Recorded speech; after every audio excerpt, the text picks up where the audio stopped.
ত্রয়োদশ জাতীয় সংসদ নির্বাচনের আগে এককভাবে লড়ার ঘোষণা আসে জাতীয় নাগরিক পার্টির পক্ষ থেকে। তবে শেষ পর্যন্ত পরিবর্তন আনা হয় সিদ্ধান্তে।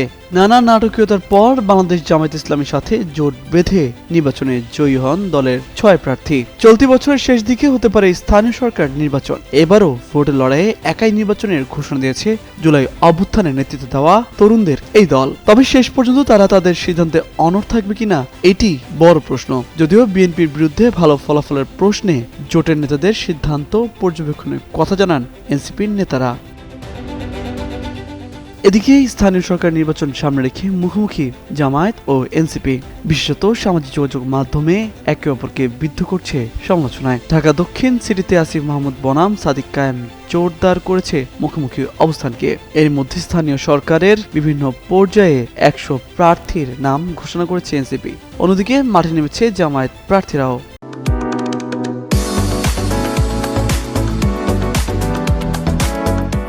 দলের একাধিক নেতা জানান, এবারেই কাঙ্ক্ষিত ফলাফলের পরিবর্তে একক নির্বাচনের মাধ্যমে মাঠ পর্যায়ে শক্তিশালী অবস্থান তৈরি লক্ষ্য দলটির। তবে একক নির্বাচন করতে চাইলেও বিরোধী জোট হিসেবে রাজপথ এবং সংসদে জামায়াতের সঙ্গে থাকতে চায় এনসিপি।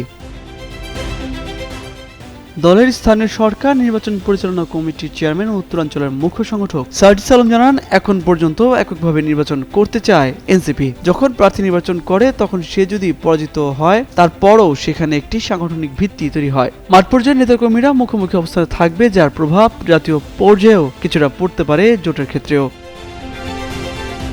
এনসিপির মুখপাত্র আসিফ মাহমুদ সজীব ভুঁইয়ার মতে, জাতীয় নাগরিক পার্টি আসলে মুখাপেক্ষী না যে একেবারে জোটে গিয়ে নির্বাচন করতে হবে। যেহেতু বিএনপি সরকার ক্ষমতায় এবং তারা যাদেরকে প্রার্থী করবে তাদেরকে প্রশাসক হিসেবে বসিয়েছে, এমন অবস্থায় প্রশাসনিকভাবে বা সার্বিকভাবে বেশি শক্তিশালীভাবে নির্বাচনটা করতে যাচ্ছে তারা। সেক্ষেত্রে জামায়াত এনসিপি জোটে বা সবার বিবেচনায় নিতে হবে স্থানীয় সরকার নির্বাচনটা কিভাবে করলে একটি ভালো ফলাফল আসতে পারে।